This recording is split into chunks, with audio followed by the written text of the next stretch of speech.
계속해서 저희가 이 성경에 나타난 이제 기도의 인물들에 대해서 시리즈로 살펴보고 있습니다. 기도는 다양한 종류의 또 기도가 있고 많은 정의들이 있죠. 그래서 교회에서만큼 기도 스쿨, 기도 학교들이 얼마나 많이 있어요. 교회 프로그램 가운데 이렇게 전도 스쿨, 전도에 대한 학교들도 얼마나 많습니까? 그러나 우리가 주의해야 될 것은 기도 스쿨은 많고 기도 학교는 많은데 정작 기도할 사람은 없다라는 거예요. 전도 스쿨도 많이 있지만 전도 스쿨보다 더 중요한 것은 밖에 나가서 전도하는 거죠. 영혼에 대한 관심을 갖는 거죠.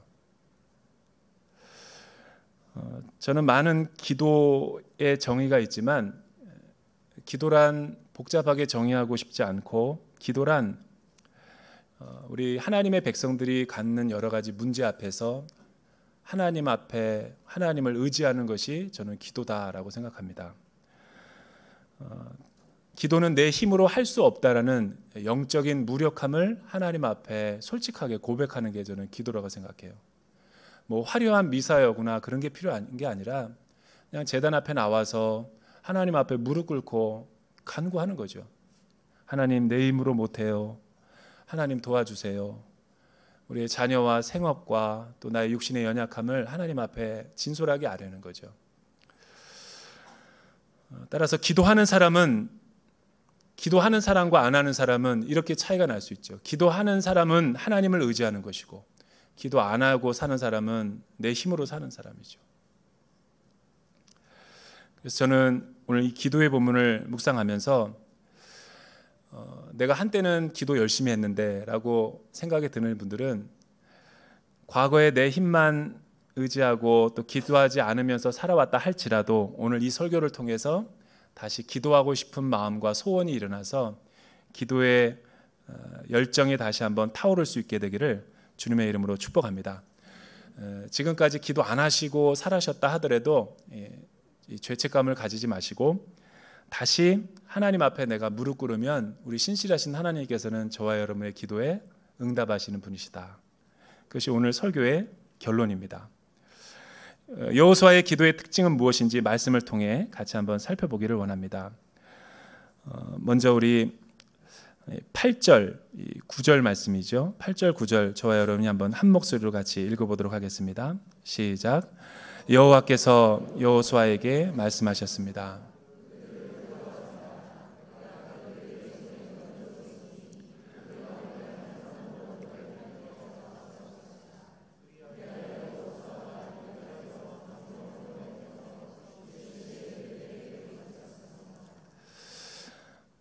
기도하는 데 있어서 가장 중요한 것은 무엇일까? 첫째는 기도하는 사람에게 있어서 가장 중요한 것은 기도하는 사람은 문제 앞에서 두려워해서는 안 된다는 거죠. 우리 한번 따라서 해볼까요? 기도하는 사람은 두려워해서는 안 된다. 영적 전쟁과 기도 생활에 있어서 가장 큰 주적은 무엇인가? 왜 우리가 기도할 수 없는가? 이 기도의 생활에서 가장 기도를 방해하는 것은 이 문제 앞에서 내가 두려워하는 마음 때문이라는 거예요. 문제는 하나님께서 왜 우리 상황 가운데 주시는가? 문제는 기도하라고 주시는 거예요.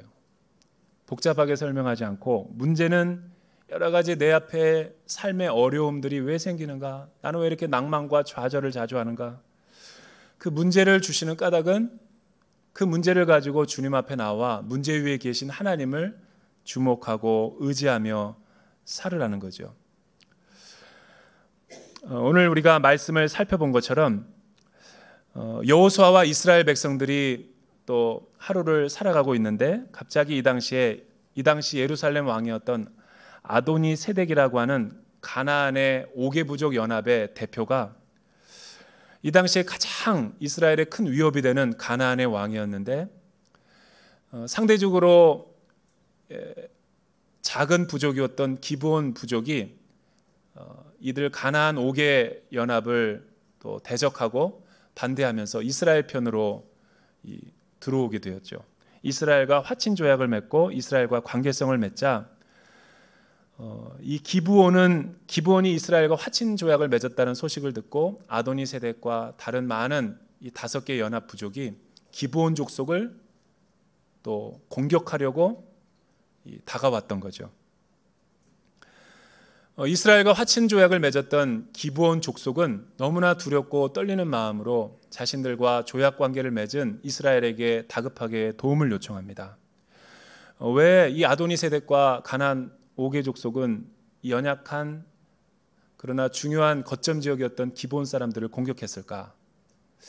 그 이유는 작기는 했지만 사실은 기브온의 위치를 보면 상당히 거점 지역이었어요. 왜냐하면 가나안 땅을 정복하려고 한 이스라엘 백성들에게는 기브온과 또 이 가나안 5개 부족들은 굉장히 정복해야 될 나라였지만 이 중부 지역에 속했던 기브온이라고 하는 거점 지역 전략적인 요충지가 무너지면서 자신들에게도 이스라엘이 두려움의 대상으로 몰려왔기 때문에 그들은 기브온 전쟁을 일으킬 수밖에 없었던 거죠.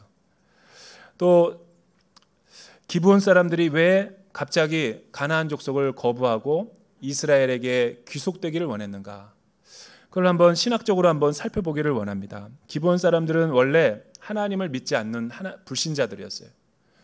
그런데 홍해 도화 사건과 또 여러 가지 요단 땅을 마르게 하시고 이스라엘 백성들을 건너게 하신 그 이스라엘의 하나님, 또 이스라엘이 광야의 길을 걸어가는데 시온 왕과 옥 왕에게 행한 하나님의 그 두렵고 떨리는 사건과 일들을 경험한 소식, 또 애굽에서 크신 하나님의 그 바로 군대와 바로를 물리치시고 이스라엘을 건져내신 그 하나님의 두렵고 떨리는 일들과 사건을 목도하고서 기브온 사람들은 간담이 녹기 시작했죠. 특별히 가나안 땅에 들어와서도 가장 철옹성 같았던 여리고성과 또 아이성을 하나하나 함락해 가면서 그들 가운데 가나안 땅으로 점진해서 들어오는 그들을 보면서 그 중부 지역에 속해 있었던 기브온 사람들은 가나안에 속할지 이스라엘에 속할지 선택을 해야만 되는 기로에 서 있었던 거죠.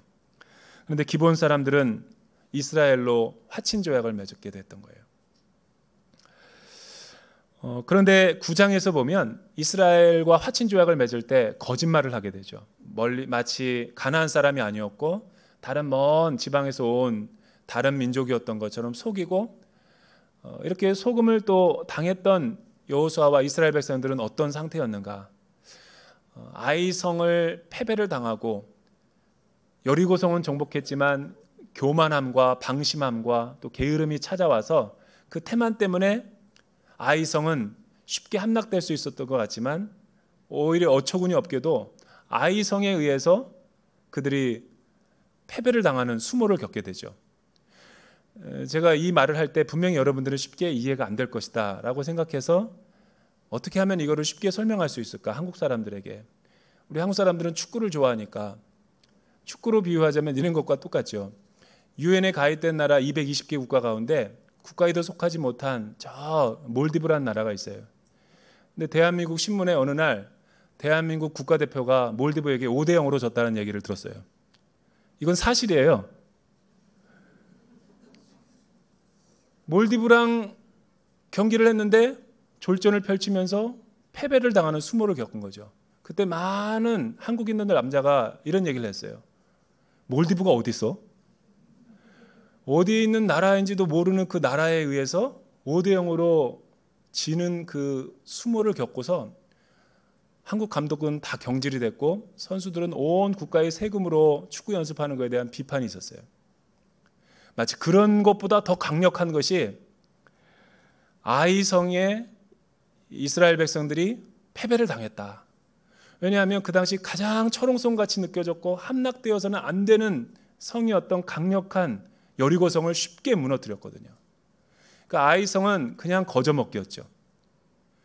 그래서 그들은 자만했고 교만했고 무방비 상태였고 훈련도 안 했고 기도도 안 했고 하나님에게 물어보지도 않고 인간적인 힘으로 싸우려다가 대패를 당하죠. 여기서 큰 영적인 수치감을 경험한 거예요. 이런 상태인데 여러분 기브온 사람과 화친 조약을 맺었다라는 이유만으로 또 가서 전쟁을 치르자니 약간 이거는 두려움이 있었던 거죠. 그래서 여호수아에게 하나님 말하는 거예요. 두려워 말라.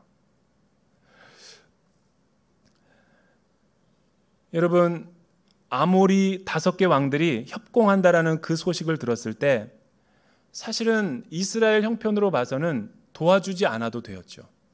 근데 왜 여호수아와 이스라엘 백성들이 이 작은 전투에 가담해야 됐고 싸워야만 됐는가? 왜냐하면 하나님과의 비록 그 하나님의 이름으로 조약된 그 화친 조약이 기브온 거민들이 속여서 또 여호수아와 이스라엘 백성들이 게으름과 나태함 때문에 무방비해서 속아 넘어갔지만 잘못된 분별력에 의해서, 그러나 날인과 서명을 한 것은 하나님 이름으로, 예수의 이름으로, 기독교라는 이름으로 했기 때문에 하나님의 이름을 욕되지 않게 하기 위해서 그들은 이 전쟁에 참가할 수밖에 없었던 거죠. 나중에 결과적으로 알게 되겠지만 하나님은 이 일을 매우 기뻐하셨어요. 그리고 하나님은 그들의 편이 되어줬고 이 전쟁에서 승리하게 만들었죠. 여러분, 이 도와주지 않아도 상관없는 이스라엘이 이 전쟁에 가담한 것은 인간적인 마음에 의해서, 동기에 의해서가 아니라 하나님의 사랑과 하나님의 입장, 하나님의 나라의 편에서 보았을 때는 득이 된다라고 생각했기 때문에 인간적인 계산을 하지 않고 뛰어들었던 거죠. 그런데 그래서 오늘 말씀해 보면 하나님이 이 전쟁으로 너희 편에 서서 이 전쟁은 여호와께 속한 것이다 라는 기도에 확신이 들었을 때 이들은 아이성과는 달리 즉각 순종하게 됩니다. 38km 정도쯤 되는 이 거리를 야간 행군을 하죠. 쉬지도 않고 여호수아와 군대들이. 그리고 저고 지형이었던 그 베토론 지역까지 길갈에서 가는데 그 야간 행군을 하는데 두려워하지도 않고 계속 아주 쉽지 않은 지형인데도 계속 도보로에서 가서 다 자고 있을 때 전쟁을 일으키니까 가나안 5개 족속이 얼마나 당황했겠어요. 허를 찔린 거죠. 그런데 대부분 많은 사람들이, 우리 신앙인들이 기도를 하지 못하는 이유를 우리가 생각해 보면 하나님의 일이다 그랬을 때 쉽게 뛰어다니지 못하는 이유는 다른 것 때문에 그런 것이 아니라, 하나님을 모르기 때문인 것이 아니라 하나님의 하나님 되심을 잊어버리고 또 영적으로 태만해지고 또 기대해야 되는 것은 알지만 이 현실적인 문제가 하나님보다, 신앙의 문제보다 더 크게 보이기 때문에 우리가 쉽게 하나님 앞에 싸우지 못하는 것들을 볼 수가 있죠. 그래서 기도하는 사람에게 가장 큰 주적은 문제와 상황이 아니라 내 마음에 있는 두려움의 영인 거죠. 이 두려움은 마치 어떤 것과 같냐면, 마귀는 영적 전쟁 가운데 믿는 사람들에게 두려움의 연막을 잘 이렇게 포장할 때가 있어요. 그래서 마귀가 좋아하는 방법은 이 두려움의 전략이라는 거예요. 두려움이라는 뜻은 우리의 생각과 마음이 집중하지 못하고 분산된다라는 뜻이 있죠. 가끔 날씨 예보를 볼 때 인천공항에서 그 많은 비행기들이 결항되는 걸 보게 돼요. 그 이유를 보면 날씨 탓이에요. 해안가다 보니까 이 안개가 짙게 낄 경우 시야가 10m도 안 보이는 거예요. 서해안 도로를 갈 때 막 120충돌을 하게 되는 것을 보면 그 사고 원인이 다 안개 때문이에요. 여러분, 왜 그렇게 안개 때문에 많은 사고가 잦게 일어납니까? 과학자들이 연구를 했대요. 그 수백 편에 되는 엄청난 많은 결항시키는, 우리의 발을 묶어놓는 그 안개들을, 질량을 이 비커 컵에다가 조사를 해보니까 큰 비커 하나밖에 안 된다는 거예요. 그런데 그게 안개가 되면 사람들을 움직이지도 못하게 하고 시야를 가리는 원인이 되는 거죠. 저는 마귀가 우리에게 두려움의 연막 작전을 이렇게 필 때가 바로 그런 거라고 봐요. 여러분, 이 세상에 살아가면서 문제 없는 사람이 어디 있어요? 근데 하나님이 왜 우리에게 문제를 준다? 문제는 기도하라고 주는 하나님의 사인인 거예요. 제가 그래서 새벽 기도하면서 느끼죠. 아유, 이 새벽에도 성도님들이 오시네. 막 70여 명 모여가지고 막 뜨겁게 그냥 오라고 하지도 않았는데 부르짖고 기도할 때. 그런데 또 주중에 가면 이렇게 기복이 있어요. 항상 70여 명이 나와서 기도하는 게 아니라 또 이렇게 좀 줄어들고 제가 속으로 생각하죠. 아, 기도 응답이 또 다 됐구나. 또 광고도 안 했는데 월요일 날에는 목사님이 인원 보고를 하는데 또 굉장히 많이 나왔다는 거예요. 아, 또 문제가 일어났구나.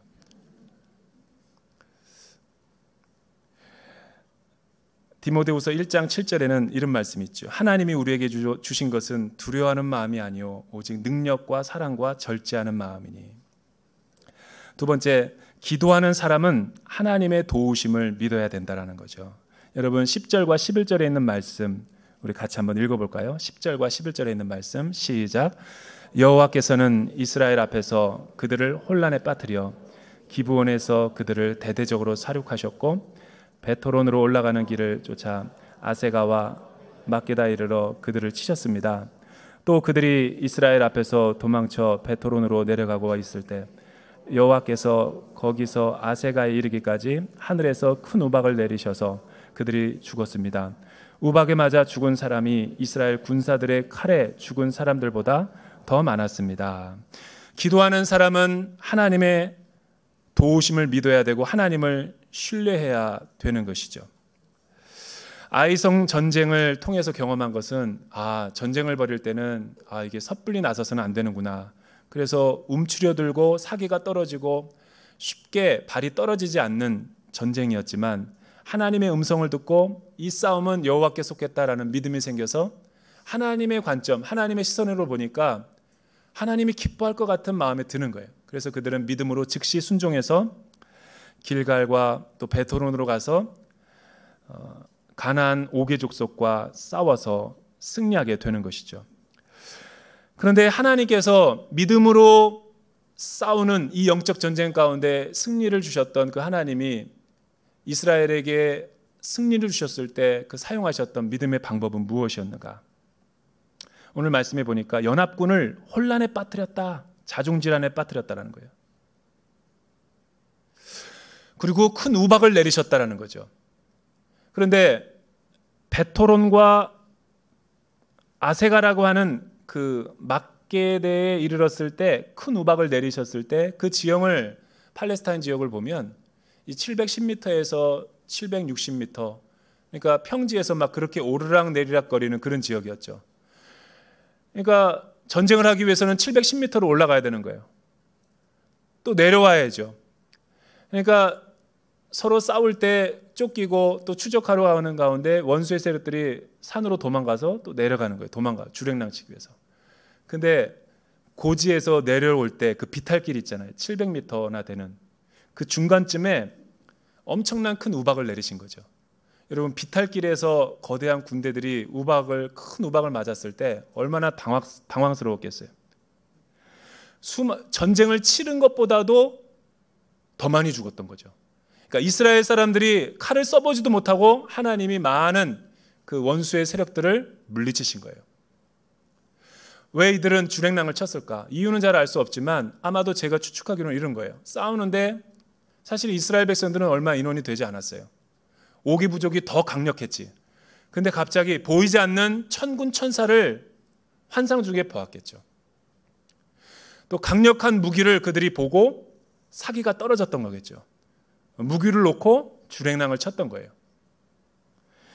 이스라엘 백성들은 막 쫓아가고 있는데 우박을 맞아서 죽고 또 계속해서 쫓아가고 있는데 계속 많은 사람들이 도망을 가니까 여호수아와 이스라엘 백성들이 하늘을 향하여 태양과 달을 명령하여서 선포하는 거죠. 기브온에 그대로 멈춰 서 있어라 태양아. 또 달아 아얄론 골짜기에 그대로 멈춰 있어라. 예수의 이름으로 명령한다. 너희들은 우리의 밥이다. 이런 믿음의 눈과 시선으로 선포했을 때 놀라운 초자연적인 기적과 또 표적이 나타났죠. 실제로 하루가 그냥 지구 궤도가 또 태양 인력이 줄어들었는지 지구 궤도가 단축되었는지 하루가 그냥 멈춰져 버린 거예요.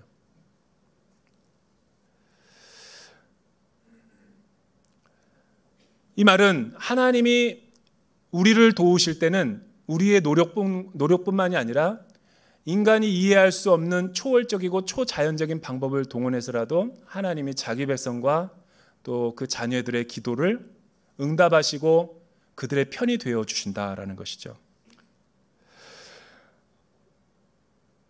이 말씀은 여러분들이 태양이 멈췄다에 주목을 하면 안 돼요. 또 여호수아가 태양과 달을 향해서 명령했다라는 말을 주목해서도 안 돼요. 태양과 달을 멈추게 하신 하나님을 주목해야지 이 말이 하나님의 말씀으로 받아들여지는 거죠. 역사 속에서는 이런 초자연적인 일들이 일어날까? 우리 과학자들과 또 합리적인 것을 중요시 여기는 사람들은 쉽게 믿어지지가 않아요. 왜냐하면 이거는 자연을 벗어난 초자연적인 일이기 때문에. 이 내추럴과 슈퍼내추럴이 있죠.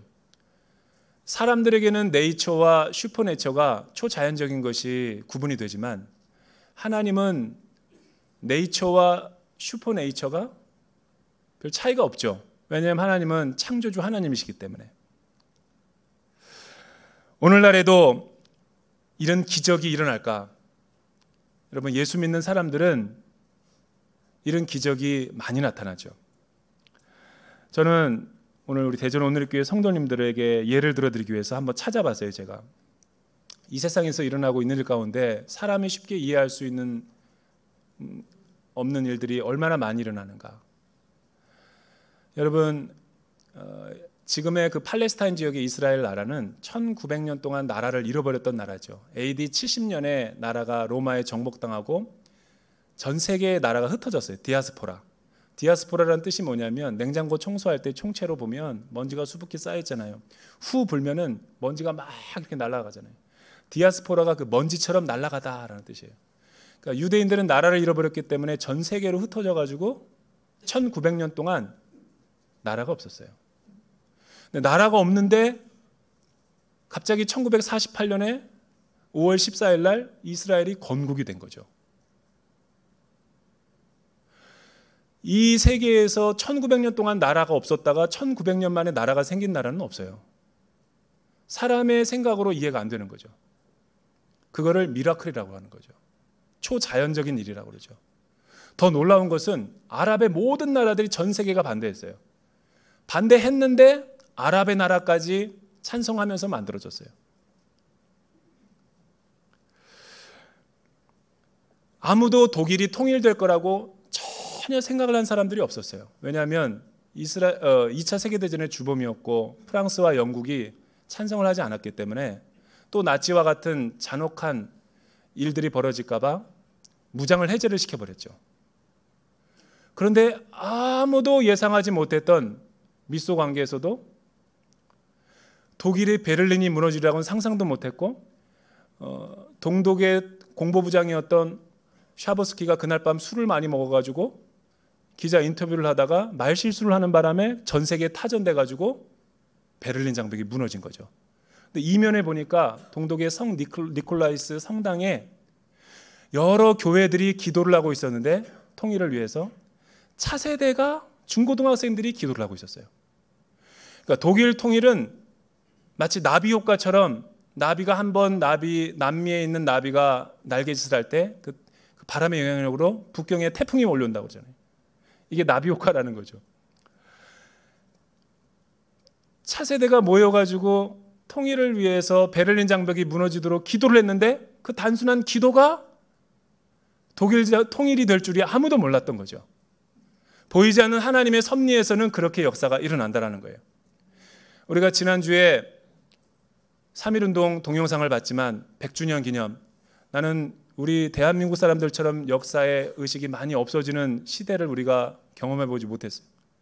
이렇게 역사성이 없고 역사를 쉽게 잊어버리는 민족이 어디 있을까? 유관순의 나이가 16세, 17세였어요. 천안 사람, 충청도. 그래서 충청도는 충성도다. 이 충성이 강력한 이 도민이 충청도인 것 같아요. 여러분, 기독교 3.1운동을 일으켰던 도화선은 유관순 이전에 기독교 학교와 교사와 선생님들이었다는 것이 지난주 영상이었죠. 그러니까 차세대가 이 나라 민족을 구원한 거랑 똑같은 거죠. 하나님이 그거를 기름 부어 사용하신 거죠. 오늘날의 남북을 위해서 북한이 못 내려오는 이유는 남한의 중학교 2학년 때문이야 그래요. 크레이지한 우리 중학교 2학년의 사춘기 때문에 북한도 쉽게 못 내려오는. 중요한 것은 하나님이 돌들이라도 소리쳐서 아브라함의 자손이 되게 할 수 있는 거죠. 하나님은 급하면 모든 것을 동원해서라도 초월적인 역사를 통해서 하나님의 일을 하시는 분이에요. 출애굽기 14장 14절엔 이렇게 말해요. 여호와께서 너희를 위해서 싸우리니 너희는 가만히 있을지니라. 하나님이 왜 이스라엘 백성들을 구원하시고 이 기브온 싸움에서 승리하게 하셨을까? 기도하는 사람은 하나님 편에 서야 된다라는 거죠. 세 번째 말씀 따라서 해봅시다. 기도하는 사람은 하나님 편에 서야 된다. 14절 우리 같이 한번 마지막으로 읽어볼까요? 시작. 그렇게 여호와께서 사람의 말을 들어주신 날은 전무후무했습니다. 여호와께서 이스라엘 편에서 싸웠기 때문입니다. 하나님이 우리의 편이 되게 해달라고 기도해서는 안 되는 거죠. 기도를 왜 합니까? 기도를 할 때 많은 사람들이 오해를 하는 것은 무조건 내 기도 수첩과 기도 제목을 가지고 우리 자녀와 남편 사업을 위해서 기도하는데 그렇게 기도하면 안 되는 거죠. 그는 나 중심적인 기도예요. 기도의 제목을 바꿔야죠. 기도하는 습관을. 우리에게 하나님이 우리의 편이 되어 주십시오라고 기도하면 안 되는 거예요. 나의 기도의 제목에 하나님의 뜻을 맞추면 안 된다는 거죠. 오히려 하나님 편에 서서 하나님의 뜻에 내가 비록 잘못된 동기와 잘못된 인간적인 기도 제목을 갖고 기도한다 할지라도 기도하는 순간들을 통해서 나의 뜻과 하나님의 뜻이 튜닝이 되어서 일치가 되는 거죠. 비록 내가 세상적인 욕심을 가지고 기도한다 할지라도 기도의 용광로 속에 들어가서 다 성령의 불로 태워져서 내 마음과 하나님의 마음이 연합되고 일치가 될 때 하나님이 응답하시는 거죠. 그것을 하나님의 편에 선다라고 말하는 거예요. 기도는 하나님이 우리의 편이 되어 주십시오라고 기도하는 것이 아니라 우리가 하나님의 편이 되게 해달라고 기도해야 되는 거죠. 그러면 하나님은 즉각 기도하는 사람들에게 기도응답을 해주시는 거죠. 저는 이 하나님의 편을 이렇게 해석했어요. 하나님의 뜻을 아는 대전 온누리 교회, 하나님의 마음을 이해하는 대전 온누리 교인들, 하나님이 기뻐하는 일을 하는 직장인들과 사장님들과 사업하는 사람, 우리 교사들, 부모들, 내가 우리 자녀를 양육하고 내가 근면성실해서 돈을 버는 것이 아니라 이 사업을 하는 목적이 하나님의 뜻을 이루는 데 사용되어지게 해 주십시오. 하나님을 위해서 돈을 벌게 해 주십시오. 하나님 편이 되면 하나님은 11조가 늘어나게 하죠. 금도 내 것이요 은도 내 것이라고 말한 모든 것을 다 하나님의 방법으로 몰아주시는 거죠. 이 사람이 사업이 잘 되면 하나님의 일이 잘 되는 건데, 이럴 때 아멘 한번 해도 되는데 아멘이 안 나와요. 먼저 그의 나라와 의를 구하라. 그리하면 이 모든 것을 너희에게 더하시리라.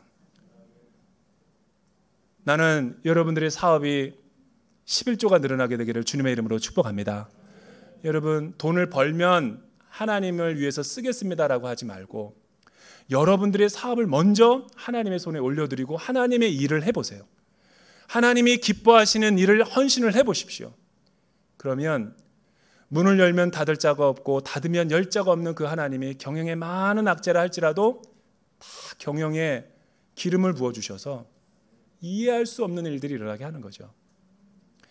제 예전에 공동체에서 하림, 병아리 3마리로 시작해서 회장님이 저희 공동체였는데 매출 10조의 기업이 됐대요. 대전 온누리교회 한번 초대하기를 원하는데 오실 거예요 아마. 병아리 3마리로 매출 10조. 이분의 경영 전략이 있어요. 지금 여기서 말 안 해줄래요. 그분을 모시고 간증을 들을 때 하나님 편이 된 거예요. 왜 이렇게 하나님이 부어주는지 모르겠대요. 자기는 하는 게 정말 없대요. 교회가 건축공사한다 그러면 자기 회사 땅을 그냥 드렸대요. 나중에 주체할 수 없는 더 많은 그냥 더블 포션으로 하나님이 부어주시는 거죠. 나는 여러분들이 기도의 사람이 되기를 주님의 이름으로 축복합니다. 기도는 애국이죠.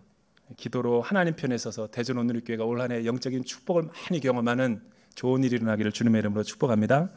기도하겠습니다.